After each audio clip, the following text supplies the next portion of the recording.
Hejsan! De asiatiska valutorna har haft det tufft den senaste tiden. Det spekuleras om att ytterligare en devalvering kan vara på gång av den kinesiska valutan. Hongkong-dollarn rör sig kring den lägsta nivån sedan 2007. Och det här påverkar såklart den asiatiska fastighetsmarknaden. Och nu har vi med oss investerare Alexander Shlaen i Singapore. Hi Alexander. Hello Petra. Hi. Can you just give us a recap of what happened to the Asian currencies? Yes, Petra. Asian currencies devaluated versus especially US dollar. And some of them performed especially badly, poorly, mainly Indonesia and Malaysia.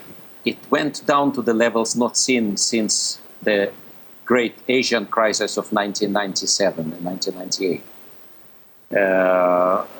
which made, of course, Indonesia very cheap, relatively speaking. But still, nobody knows if the currency will continue dropping, which seems like. The second currency that was taking a bad beating is Malaysia, Malaysian ringgit, but it took a very bad beating. Its currency is very cheap.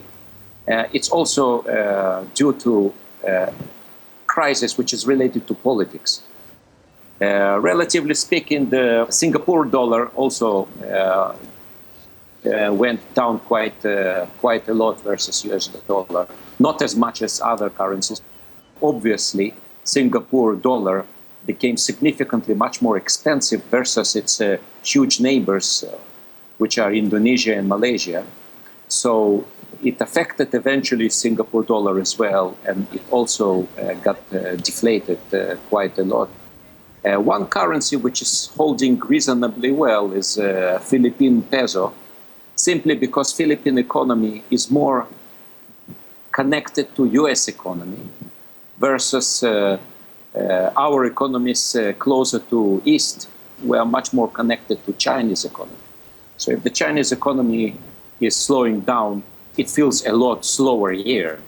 And if Chinese yuan is going down, then all these currencies here, they feel it much stronger. And how has all this affected the property market? Basically, what happens is that Indonesia is now changing some laws to allow foreigners officially lease the land. But it doesn't really trigger many foreigners to rush and start buying. Malaysia, on the other hand, was one of the places that was considered to be a potential star for foreign investing. They created a program which is called Malaysia, My Second Home, which means basically to attract many foreign retirees from Japan, from Europe, from expensive places like Hong Kong and Singapore to basically retire there, buy their house and retire. But it doesn't really attract people as much as it could be, despite of Malaysian currency is basically nosediving. And your home area, Singapore? Singapore is probably the property is most harshest hit by the so-called cooling measures by the government. Though it sounds quite bad, it's basically prevented Singapore property from overheating and bubbling. And the reason is that Singapore it's a AAA economy, which is in the center of the hottest region probably in the world, which created a very strong attraction to many foreigners to put their money here in property.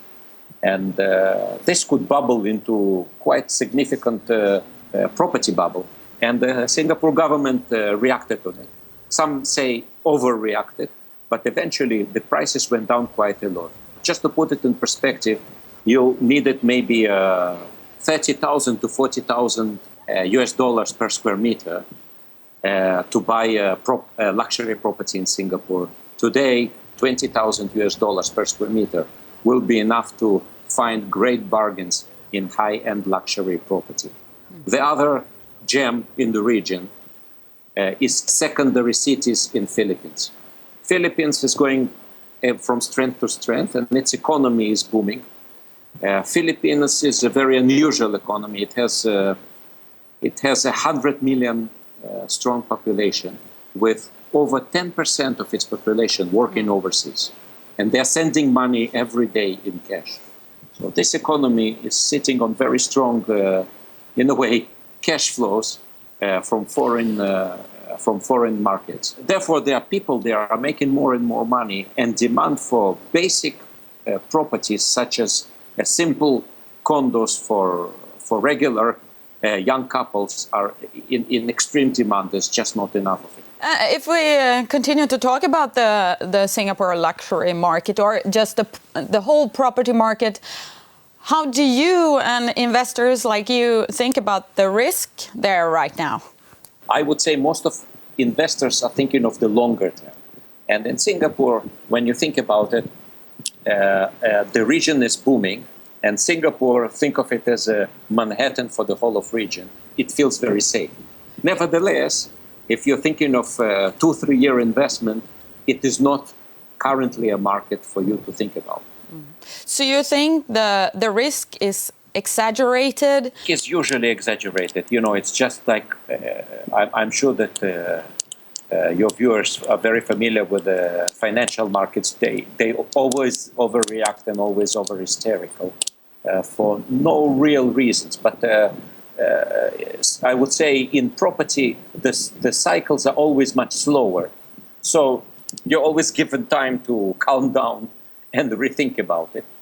I would say the risks are always there, but in the big picture, the construction is still there.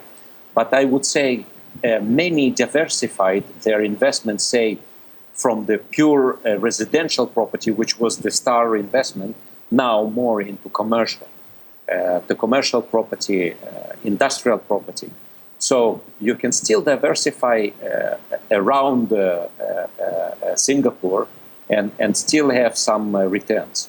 How are you doing right now? Are you making more investments or? We are looking into more investment into secondary cities in Philippines where the entry level is much cheaper. What do I mean cheaper? If in Singapore to buy a decent property you need maybe about $1 million US to buy some property. In Philippines, as little as $40,000 to $50,000 is enough to buy a unit and have it on the market for rent. So we are looking into this kind of properties more, while still, I must say, I'm keeping my eye on a high-end luxury property in Singapore, which I like quite a lot. Okay. And I think it has it's came down quite a lot, and I'm sure that the upside will be tremendous.